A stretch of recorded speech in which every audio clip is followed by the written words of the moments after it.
Bienvenue au cœur du crime, un podcast issu des archives d'Europe 1. Savez-vous que plus d'un tiers des crimes et délits commis en France sont traités par la gendarmerie nationale?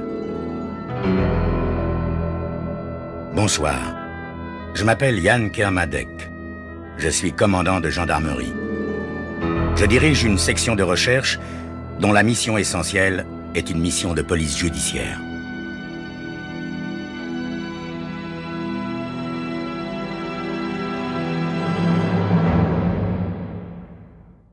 L'histoire que je vais vous raconter est une histoire vraie. Tous les faits sont réels et se sont déroulés en France.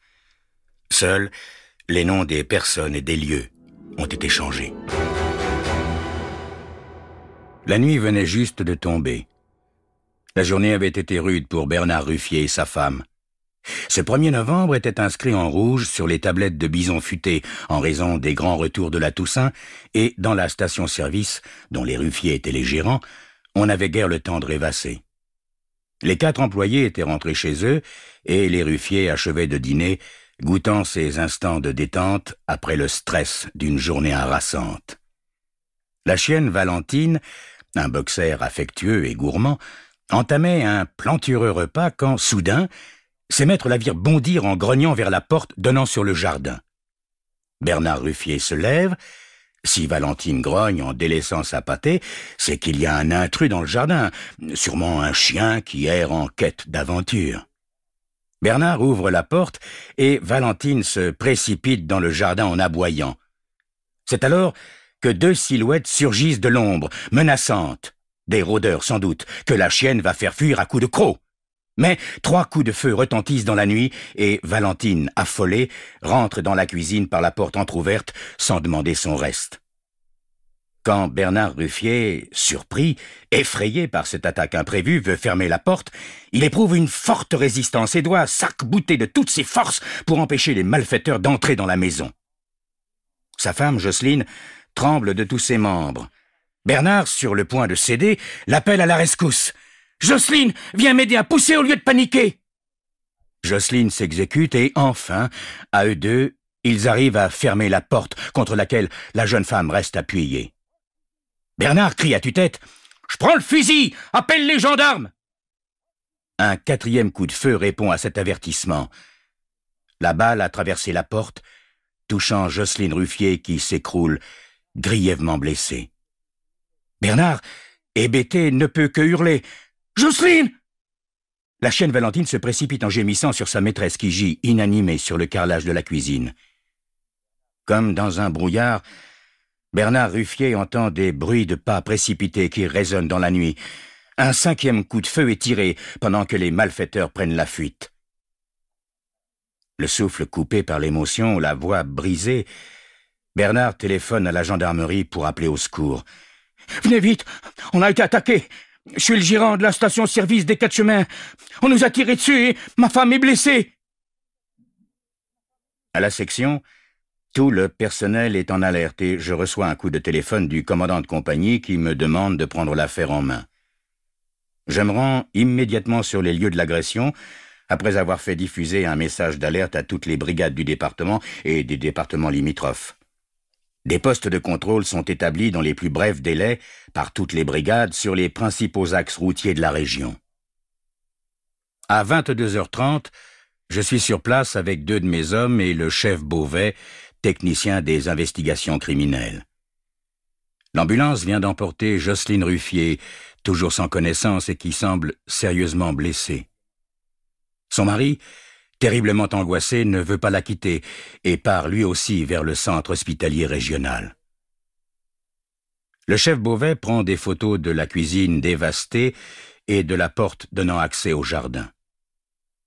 Nous cherchons des indices et nous ne tardons pas à trouver 4 douilles de cartouches de 7,65 dans le jardin à proximité de la porte d'entrée de la cuisine et une 5e douille de même calibre dans une allée bordant la clôture et conduisant à la route nationale.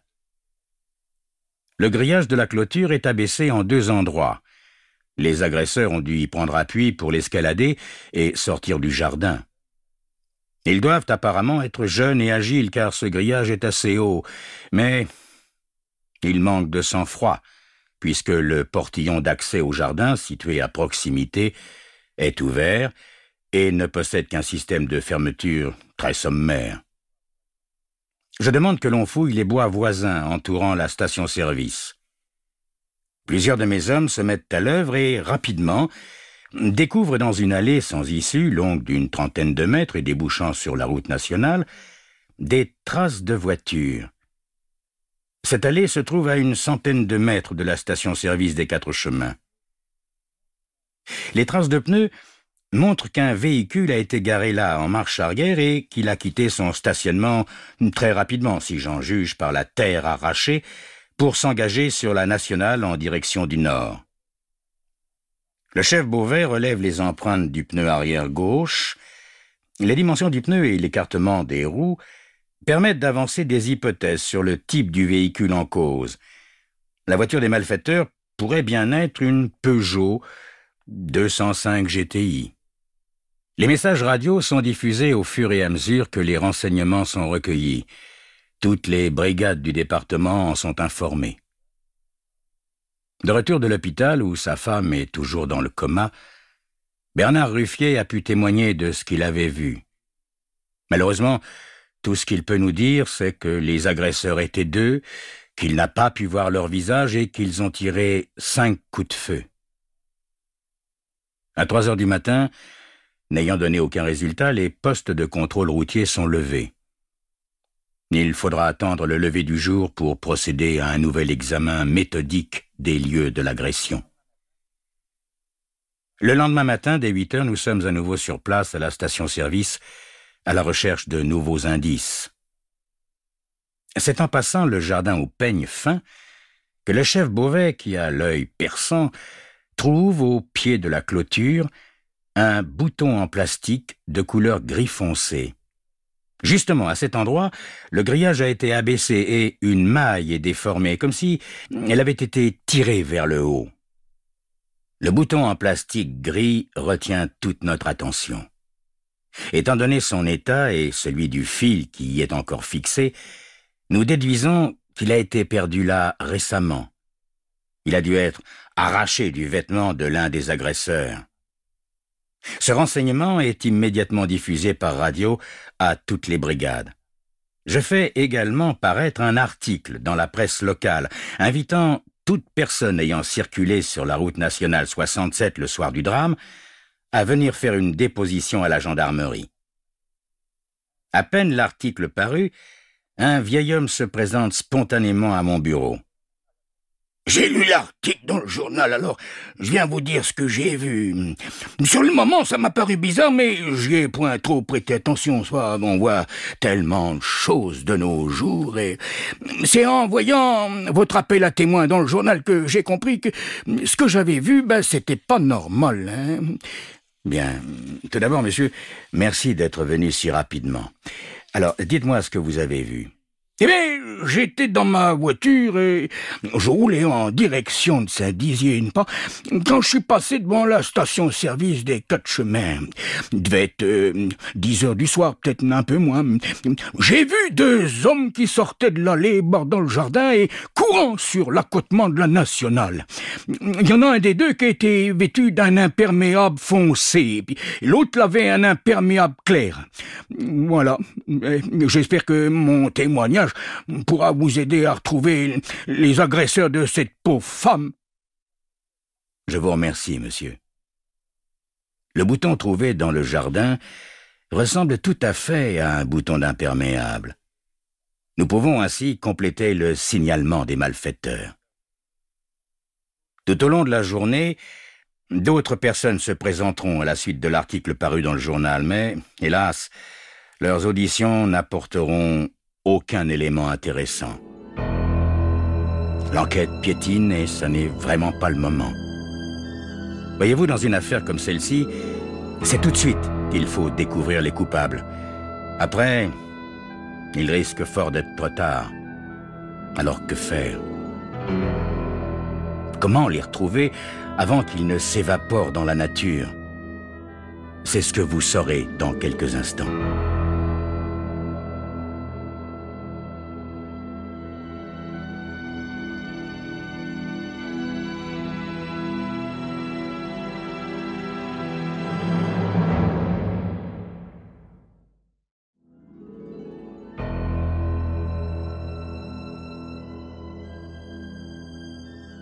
Un soir de novembre, Monsieur et Madame Ruffier, les gérants de la station-service des Quatre Chemins, sont attaqués par des malfaiteurs qui essaient de pénétrer chez eux de force, en tirant des coups de feu. Monsieur et Madame Ruffier parviennent à bloquer la porte, empêchant ainsi les deux hommes d'entrer. Devant cette résistance acharnée, les deux bandits quittent les lieux à toute vitesse en tirant à travers la porte. Madame Ruffier est grièvement blessée. Sitôt prévenu par le gérant, je me rends sur les lieux du drame. Au cours de nos premières investigations, un indice retient mon attention. Il s'agit d'un bouton gris foncé qui a dû être arraché aux vêtements de l'un des agresseurs pendant leur fuite, vraisemblablement en repassant sur la grille du jardin. Les barrages routiers dressés immédiatement après l'agression n'ont donné, hélas, aucun résultat. L'enquête piétine. Le lendemain matin, vers 11 heures, la brigade de gendarmerie de Tonnance me signale l'interpellation de deux délinquants bien connus de nos services, Gérard Oleg et Jamel Alaoui, alors qu'ils circulaient à bord d'une voiture volée, une Peugeot 205 GTI. Dès qu'ils sont dans mon bureau, j'interroge Gérard Oleg et son ami Jamel. Oh, je les connais bien tous les deux. La première fois que je les ai arrêtés, c'était il y a quelques années, lors de leur premier vol de voiture. À cette époque, ils avaient à peine 16 ans. Alors, Gérard et Jamel, encore vous. Mais dites-moi, à la prison, vous aimez ça, on dirait, non? Et vous êtes passé à la vitesse supérieure. Vous ne vous contentez plus de voler des voitures, maintenant, vous attaquez des stations-service à main armée. Spontanément, d'une seule voix, les deux garçons me disent non. Mais j'ai l'habitude.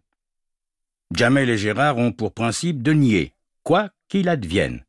Même devant des preuves indiscutables qui les accablent, ils nient, c'est leur tactique. Avec eux, je le sais, impossible d'obtenir tout de suite des aveux. Bien, alors reprenons. Cette voiture, vous l'avez bien volée? Non, mon commandant. Vous voulez vraiment que je me mette en colère? Le propriétaire de la voiture dans laquelle vous vous trouviez a fait une déclaration de vol et lui, il possède les papiers en règle. Alors? Jamel, qui est le plus bavard des deux, se tortille sur son siège. Bon, d'accord. Ok pour la voiture, mon commandant. Mais on n'a rien fait d'autre, hein, ma parole. Où étiez-vous hier soir, vers 10 heures? On buvait le thé à la menthe chez ma mère, mon commandant. Ah oui? Elle a le téléphone, ta mère, Jamel? Bah non, commandant. Parle même pas le français, alors à quoi ça lui servirait le téléphone? Où avez-vous caché les armes? Quoi? Quelles armes, mon commandant? Celles avec lesquelles vous avez tiré sur la station-service, blessant grièvement la gérante, Madame Ruffier. Oh là là! Pas de ça, mon commandant. On n'a pas de revolver ni de fusil, nous autres. Vous allez pas nous mettre ça sur le dos, hein? On touche pas aux armes, nous. Non, on pique des voitures, des autoradios, mais ça c'est tout, je vous le jure. Jamel paraît sincère, mais le drame avec lui, c'est qu'il est toujours sincère. Mon petit Jamel, je t'assure que tu ferais mieux d'avouer. Parce que si vous ne me dites pas où sont les armes, je vais être obligé de faire perquisitionner chez vous. Et encore une fois, ce sont vos parents qui vont avoir des ennuis à cause de vous. Depuis le temps que je vous connais, vous n'avez pas encore compris que vous êtes en train de gâcher votre vie et celle de vos parents? Gérard, sois raisonnable et dis-moi la vérité pour une fois. Mais je dis comme Jamel, mon commandant. On n'a rien fait, nous. On a juste piqué une voiture pour aller jouer au flipper à Doulincourt, mais je vous jure qu'on n'a pas attaqué de station-service. Mais le pire, c'est qu'on n'a pas de témoins parce que c'est vrai que hier soir, on était chez la maman de Jamel. Décidément, il n'y a rien à tirer de ces deux-là. Comme d'habitude, ils nient, c'est tout ce qu'ils savent faire. Je suis presque sûr de leur culpabilité. La seule 205 GTI volée qui nous ait été signalée, c'est la leur. Enfin, la leur. C'est une façon de parler. Cette histoire me fait mal au cœur parce que ces deux imbéciles ont des parents formidables que je connais et qui n'ont pas mérité les ennuis que leurs rejetons leur procurent tout au long de l'année. Le père de Jamel un ancien harki, courageux et travailleur, est mort l'an passé, pendant que son fils purgeait une peine de prison. Sa mère survit tant bien que mal en faisant des ménages. Et voilà que cet imbécile de Jamel, au lieu d'essayer de s'en sortir, replonge, vole et joue du revolver maintenant. Ah, les garçons, une dernière question pour vous deux. Où sont vos imperméables? Quoi? Vos imperméables! Ils sont chez vos parents? Puisqu'ils ne le sont pas dans la voiture. Non mais de quoi vous parlez, mon commandant? Non, j'ai raté un épisode, là. C'est quoi cette histoire d'imperméables? Quand vous avez attaqué la station-service, vous portiez tous les deux des imperméables. Un témoin vous a vu. Et là, après un moment d'hésitation, Jamel éclate de rire. Dites, mon commandant, vous m'avez déjà vu en imperméable. Pourquoi pas en smoking? À son tour, Gérard se tord de rire. On n'est pas Elliot Ness, mon commandant, ni Colombo. Nous, on est peut-être des voyous, mais on n'est pas des flics. On a des blousons, c'est tout. L'imperméable, on n'a pas ça dans notre panoplie. Décidément, aujourd'hui, tout me contrarie. À bien y réfléchir, c'est vrai que je n'imagine pas mes deux lascars affublés d'un Burberry. Eux, c'est plutôt le jean douteux, le col roulé, le blouson de cuir. Volé, d'ailleurs. Mais, après tout, ils peuvent aussi bien avoir subtilisé un stock d'imperméables et en profiter pour changer de look. Je fais placer Gérard et Jamel en garde à vue et je m'apprête à faire une visite chez eux quand un coup de téléphone me signale qu'une voiture étrangère avec 2 hommes à son bord est stationnée dans un petit chemin à proximité d'une ferme isolée. Escorté de 4 de mes hommes, je monte dans l'estafette et nous voilà partis vers les nouveaux suspects. Pendant que nous roulons dans la campagne, je pense à Jocelyne Ruffier, qui a repris connaissance à l'hôpital, mais qui restera paralysée pour le restant de ses jours, par la faute de 2 misérables qui voulaient s'emparer de la recette de la station-service. Il est 14 heures. Nous arrivons à proximité du véhicule suspect et nous descendons de l'estafette pour nous approcher de la voiture qui est immatriculée au Luxembourg. Pas un bruit. En fait, il n'y a à l'intérieur de la voiture que 2 jeunes gens qui dorment paisiblement et qui se réveillent en nous entendant frapper à la vitre.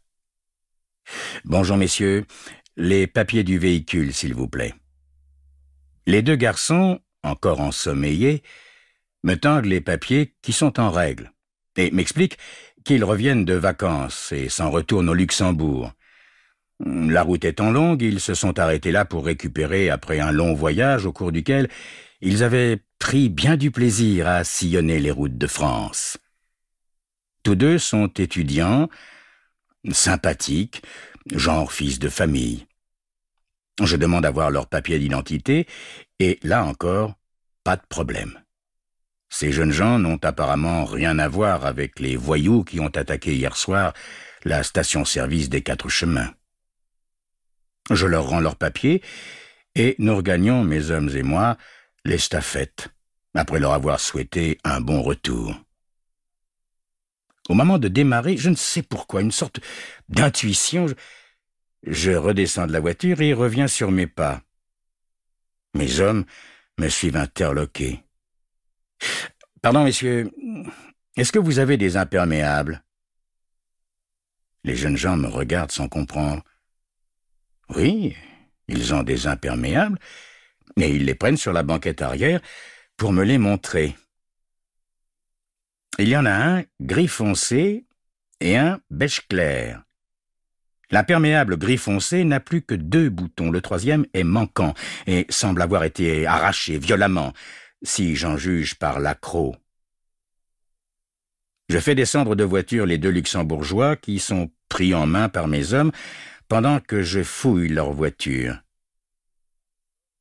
Je découvre dans le coffre 6 pistolets de calibre 7,65 avec un stock important de munitions. Après un bref interrogatoire, les 2 garçons reconnaissent être les auteurs de l'agression de la station-service. Ils sont immédiatement emmenés sur les lieux du drame où l'enquête sera poursuivie dans le cadre du flagrant délit. On découvrira au cours de l'enquête que les deux jeunes malfaiteurs n'en étaient pas à leur coup d'essai en France. De retour à la compagnie, je m'empresse de faire libérer Gérard et Jamel. Écoutez-moi bien tous les deux. Pour le vol de la voiture, je vais fermer les yeux si vous me promettez de rentrer dans le droit chemin. Le propriétaire de la GTI a retiré sa plainte parce qu'il a retrouvé sa voiture en parfait état. Jamel arbore un large sourire.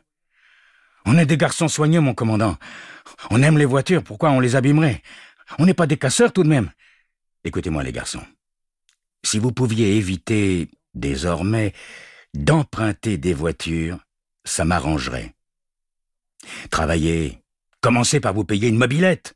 Oh non, mon commandant, on va s'acheter un imperméable. Comme ça, quand vous rechercherez un exhibitionniste, vous viendrez nous arrêter, hein? Décidément, ces garçons avaient un sens de l'humour qui m'échappait. Mais ils repartirent, pleins d'insouciance, après m'avoir juré leur grand Dieu de ne plus jamais ni voler de voiture, ni voler d'autoradio. Ils avaient eu cette fois bien trop peur. C'est vrai qu'ils l'avaient échappé belle.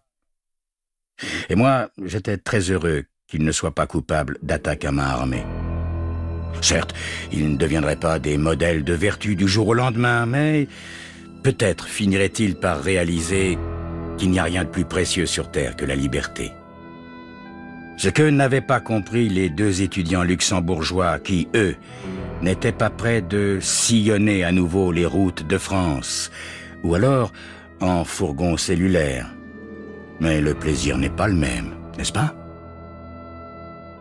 Vous venez d'écouter Au cœur du crime, un podcast issu des archives d'Europe 1.